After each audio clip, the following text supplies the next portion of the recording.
ओम श्री गणेशाय नमः। नमस्कार दोस्तों, स्वागत है आप सभी का मेरे YouTube चैनल आर के भक्ति में। भक्तों, आज की वीडियो में हम आपको औरे अष्टमी व्रत की श्याऊ माता और गरुड़ पंखनी वाली संपूर्ण पौराणिक व्रत कथा सुनाएंगे।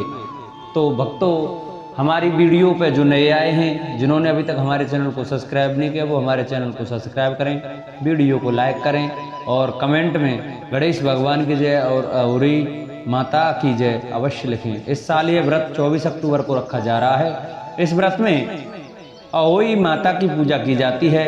इस दिन महिलाएं अपनी संतान के लिए निर्जला व्रत करती हैं। शाम को तारों की छांव में कथा सुनकर तारों को अर्घ देकर व्रत खोलती हैं। कई जगह तारे निकलने के बाद अहोई माता की पूजा शुरू होती है।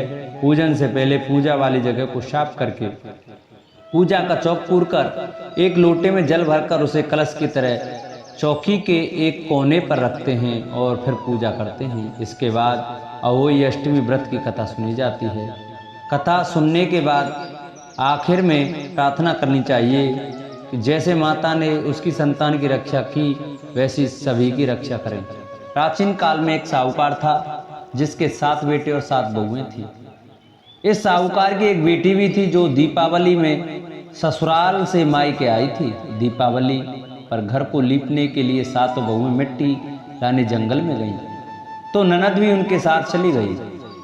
दीपावली से पहले कार्तिक वदी अष्टमी को 7 बहुएं अपनी इकलौती नंद के साथ जंगल में मिट्टी लेने गईं। जहां से वे मिट्टी खोद रही थीं, वहीं पर श्याऊ सेहे की मांद थी। मिट्टी खोदते समय नंद के हाथ से सेही का बच्चा मर गया। इससे क्रोध में आकर श्याऊ माता ने ननद से कहा कि अब मैं तेरी कोख बांधूंगी। तब ननद अपनी 7 भाभियों से प्रार्थना की कि तुम में से कोई मेरे बदले अपनी कोख बंधवा ले। सभी भाभियों ने अपनी कोख बंधवाने से माना कर दिया, लेकिन छोटी भाभी सोचने लगी, अगर मैं कोख न बंधवाऊंगी तो सासू जी नाराज होंगी। ऐसा विचार कर नंद के बदले छोटी भाभी ने अपनी कोख को बंधवा लिया। उसके बाद जब से उसे जो बच्चा होता वह 7 दिन बाद मर जाता। एक दिन साहूकार की स्त्री ने पंडित जी को बुलाकर पूछा कि क्या बात है, मेरी इस बहू की संतान 7वें दिन क्यों मर जाती है। तब पंडित जी ने बहू से कहा कि तुम काली सुरी गाय की पूजा किया करो। उन्होंने बताया कि दरअसल काली गाय श्याऊ माता की भाईली है, वह तेरी कोख छोड़े तो तेरा बच्चा जिएगा। छोटी बहू ने पूरी लगन से गाय की सेवा की। एक दिन गौ माता बोली कि मेरे जागने से पहले कोई रोज मेरी सफाई कर जाता है, सो आज देखूंगी। गौ माता खूब तड़के जागी तो क्या देखती है कि साहूकार की बेटे की बहू उसके नीचे सफाई आदि कर रही है। इससे गौ माता प्रसन्न हुई और बोली कि मैं तुझसे बहुत प्रसन्न हूँ, तुझे जो चाहिए वो मांग ले। तब साहूकार की बहू बोली कि श्याऊ माता तुम्हारी भाईली है और उन्होंने मेरी कोख बांध रखी है, उनसे मेरी कोख को खुलवा दो। गौ माता ने कहा अच्छा। तब गौ माता 7 समुद्र पार अपनी भाईली के पास उसको लेकर चली। रास्ते में कड़ी धूप थी, इसलिए दोनों एक पेड़ के नीचे बैठ गए। इतने में वहां एक सांप दिखाई दिया। उसी पेड़ पर गरुड़ पंखनी के बच्चे थे। सांप गरुड़ पंखनी के बच्चों को मारने लगा। तब साहूकार की बहू ने सांप को मारकर ढाल के नीचे दबा दिया और बच्चों को बचा लिया। थोड़ी देर में गरुड़ पंखनी आई तो वहां खून पड़ा देखकर साहूकार की बहू को चोंच मारने लगी। तब साहूकार ने बोली कि मैंने तेरे बच्चों को मारा नहीं, बल्कि सांप तेरे बच्चों को डसने आया था। मैंने तो तेरे बच्चों की रक्षा की है। इससे गरुड़ पंखनी प्रसन्न हुई और बोली कि मांग क्या मांगती है। वह बोली 7 समुद्र पार श्याऊ माता रहती है, मुझे तू उसके पास पहुंचा दे। तब गरुड़ पंखनी ने दोनों को अपनी पीठ पर बैठाकर श्याऊ माता के पास पहुंचा दिया। श्याऊ माता उसे देखकर बोली कि आ बहन, बहुत दिनों बाद आई है। फिर कहने लगी कि बहन मेरे सिर में जूं पड़ गई हैं। तब सुरी के कहने पर साहूकार की बहू ने सिलाई से उसकी जुएं निकाल दी। इस पर श्याऊ माता प्रसन्न होकर बोली कि तेरे 7 बेटे और 7 बहुएं हों। साहूकार ने बोली कि मेरा तो एक ही बेटा नहीं है, 7 कहाँ से होंगे। श्याऊ माता बोली वचन दिया, वचन से फिरूं तो धोबी के कुंड पर कंकुरी होऊं। तब साहूकार की बहू बोली माता बोली कि मेरी कोख को तुम्हारे पास बंद पड़ी है, जा तेरे घर में तुझे 7 बेटे और 7 बहुएं मिलेंगी। तू जा कर उजमान करना, 7 अवोई बनाकर 7 कढ़ाई करना। वह घर लौट कर आई तो देखा 7 बेटे और 7 बहुएं बैठी है। वह खुश हो गई। उसने 7 अवोई बनाई, 7 उजमान किए, 7 कढ़ाई की। दीपावली के दिन जेठानियाँ आपस में कहने लगी कि जल्दी जल्दी पूजा कर लो, कहीं छोटी बहू बच्चों को याद करके रोने ना लगे।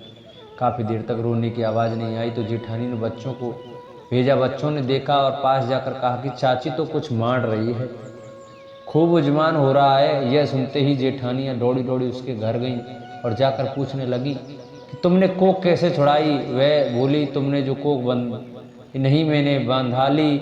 अब श्याऊ माता ने कृपा करके मेरी कोक को खोल दिया है। श्याऊ माता ने जिस प्रकार उसे आविष्कार की, बहू की कोक खोली, उसी प्रकार हमारी भी कोक खोलियो, सबकी खोलियो, कहने वाले की तथा हुंकार भरने वाले तथा परिवार की कोक खोलिए।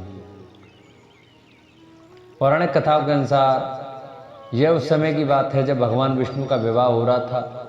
इस विवाह में सभी देवताओं को निमंत्रण भेजा गया। बारातियों में सभी थे लेकिन भगवान गणेश नहीं पहुँचे। इसका कारण पूछा गया तो पता चला कि भगवान शिव को न्योता भेजा गया था लेकिन भगवान गणेश के पास न्योता नहीं गया। जिस पर सभी ने कहा कि अगर भगवान गणेश नहीं आए तो ठीक है, गणेश भगवान वहाँ आ पहुँचे, लेकिन उन्हें घर की रखवाली करने के लिए बैठा दिया गया। नारद जी वहाँ आ पहुँचे और उन्होंने गणपति बाबा को दरवाजे पर बैठा देखा तो वहाँ अकेले रुकने का कारण पूछा। गणेश जी ने बताया कि भगवान विष्णु ने मेरा अपमान किया है। यह सुनकर नारद जी ने सलाह दी कि आप अपनी मूषक सेना को बारात के आगे का रास्ता खोदने के लिए भेज दीजिए। जब सभी जमीन में धंस जाएंगे तो आपको सम्मान के साथ बुलाना पड़ेगा। गणेश जी ने बिल्कुल ऐसा ही किया। इसके बाद हुआ वही जो सोचा था। सभी बाराती मूषकों की खोदी हुई जमीन में धंस गए। इसके बाद सबने लाख कोशिशें की लेकिन निकल नहीं पाए। सभी ने बहुत उपाय सोचे लेकिन काम कोई नहीं आया। आखिर में नारद जी वहाँ आए और भगवान गणेश का अपमान याद दिलाया। भगवान शंकर से गणेश जी को लाने की विनती की गई, जिसके बाद गणेश भगवान वहाँ आए। गणेश जी का आदर सम्मान के साथ पूजन किया गया। गणपति भगवान के मंत्रों का उच्चारण किया गया और टूटे रथ के पहिए फिर से ठीक हो गए। खुदी हुई जमीन भर गई। इस पर किसी ने कहा कि आपने जरूर गणपति बाबा का सर्वप्रथम पूजन नहीं किया होगा, इसलिए आपके सब काम बिगड़ गए। गणपति बाबा का जयकारा लगाते हुए सभी बोले, बोल गणेश भगवान की जय।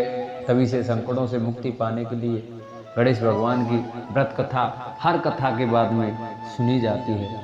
तो जिन भक्तों को हमारी यह कथा वीडियो अच्छी लगी हो वो हमारी वीडियो को ज़्यादा से ज़्यादा शेयर करें, चैनल को सब्सक्राइब करें और वीडियो लाइक करके कमेंट में अहोई माता की जय, गणेश भगवान की जय अवश्य लिखें। बोलो गणेश भगवान की जय, बोलो अहोई माता की जय।